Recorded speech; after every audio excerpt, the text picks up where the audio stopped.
관제가 그 벼슬 관자에다가 재난이잖아요. 그러니까 정부 책임을 강조하는 거죠. 정부가 제대로 대응했으면, 국가가 제대로 대응했으면 일어나지 않을 참사, 일어나지 않을 재난이었다. 또 이것은 굉장히 사회적인 성격의 것이다. 이게 어떤 개인이나 어떤 기업의 잘못이 아니라 사회적인 과정에서 일어나는 일이어서 그래서 쓰는 표현이죠. 그러니까 행정대참사 이렇게 이제 관제, 즉 행정대참사 이렇게 제가 이제 쓰고 있는 겁니다.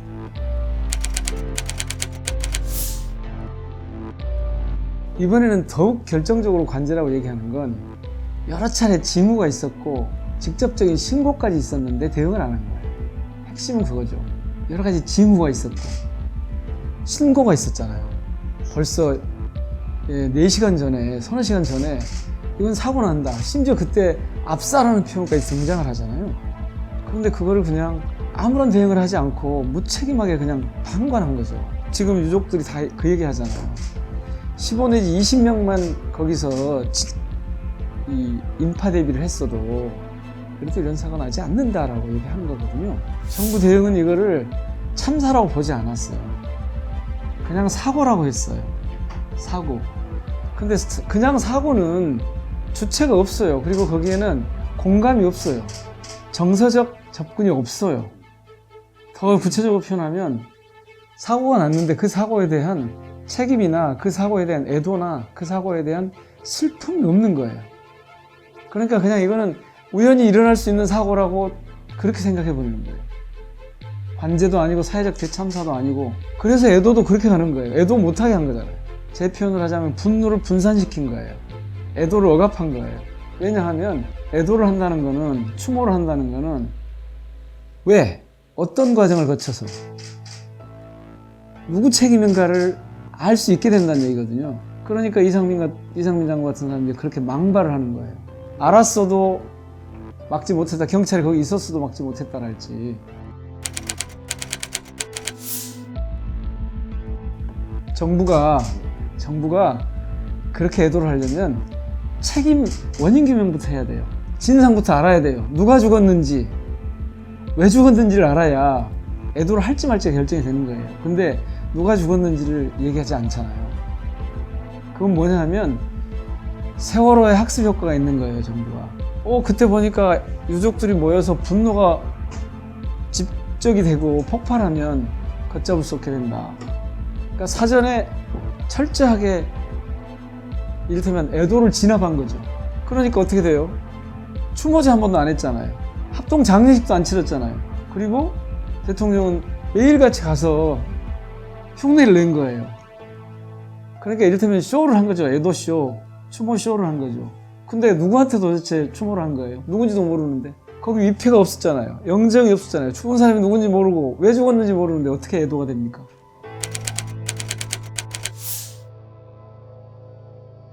저는 희생자 명단 공개라는 말 자체가 성립하지 않는다고 봐요. 그리고 정말 죄송한 표현인데 이건 정말 정부가 눈 가리고 아웅하는 억지인데요. 모든 유족이 다 명단을 공개했어요. 장례 현장에 가보셨어요? 네. 거기 명단 없던가요? 다 있었죠.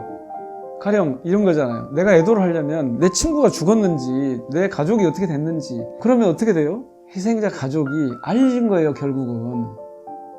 희생자 가족들한테 우리 아이가 이렇게 죽었어라고 알리기가 그러니까 보통 그런 참사가 나면 공개를 하는 거예요.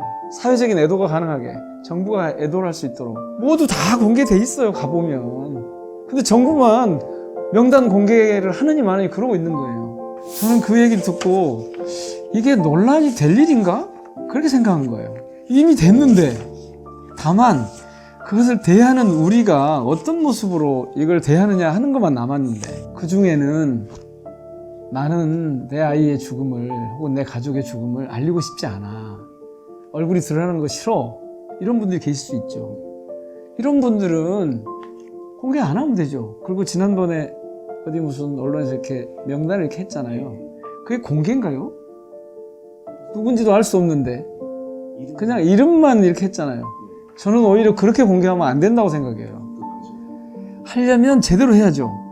누군지 알아야죠. 김춘수 시인의 시 중에 꽃이라는 시가 있잖아요. 그거 아시잖아요. 내가 그의 이름을 불러주었을 때 그는 나에게로 와서 꽃이 되었다. 그러니까 우리가 그분을 호명했을 때, 그분을 알았을 때 그게 비로소 우리의 이웃이 되고 우리 사회적 구성원이 되는 거지, 누군지 모르게 해라?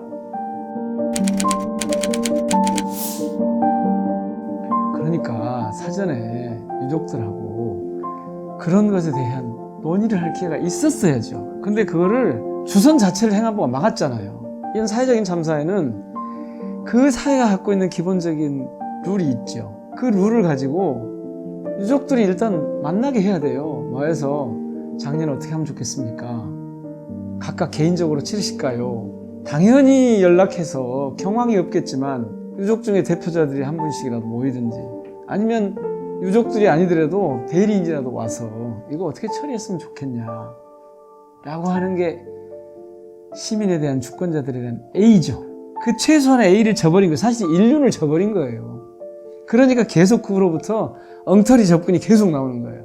그 국가, 그러니까 우리 아이 죽음에, 우리 가족의 죽음에 국가는 어디 있었냐고 묻는 거예요.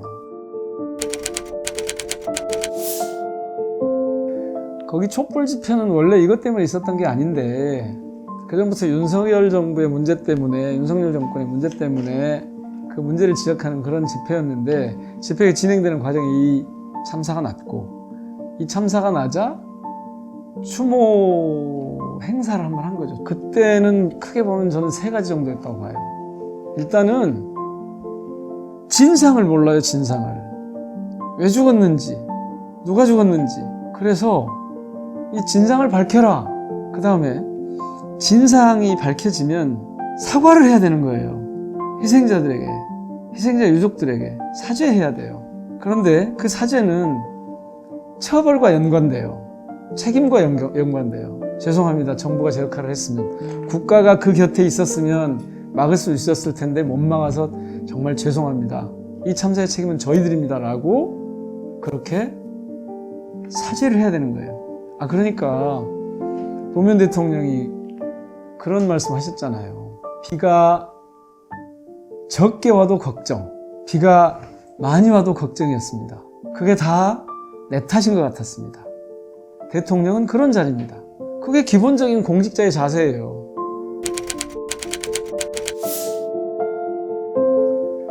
그 추모 집회 다음에 전국 집회 할 때 이제 민주당 의원들하고 제가 갔었는데, 저는 거기 안 가보는 게 더 이상해요.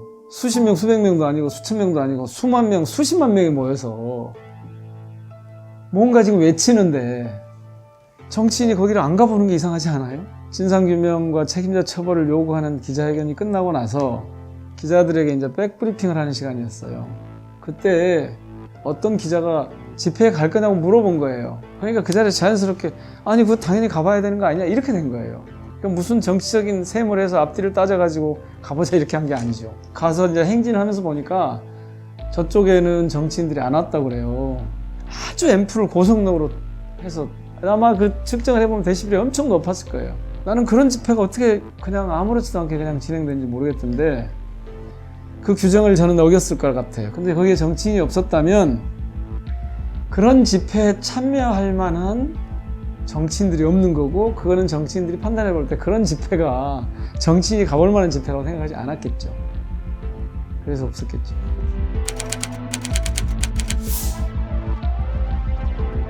민주공화국의 주인은 주권자 시민입니다. 여러분들이 대한민국의 주인이고 대한민국의 주권자로서 어떻게 이 사안에 대해서 바라보느냐에 따라서 정부도 하는 행동이 달라지고 정치인들도 하는 행동이 달라집니다. 여러분들의 행동 하나하나가 결국 대한민국의 미래를 결정하게 됩니다. 오늘을 판단하게 됩니다. 과거를 심판하게 됩니다. 적극적인 참여가 세상을 바꿉니다. 정치를 외면하지 마시고 더 올곧게 나갈 수 있도록 함께 해주시기를 기대합니다.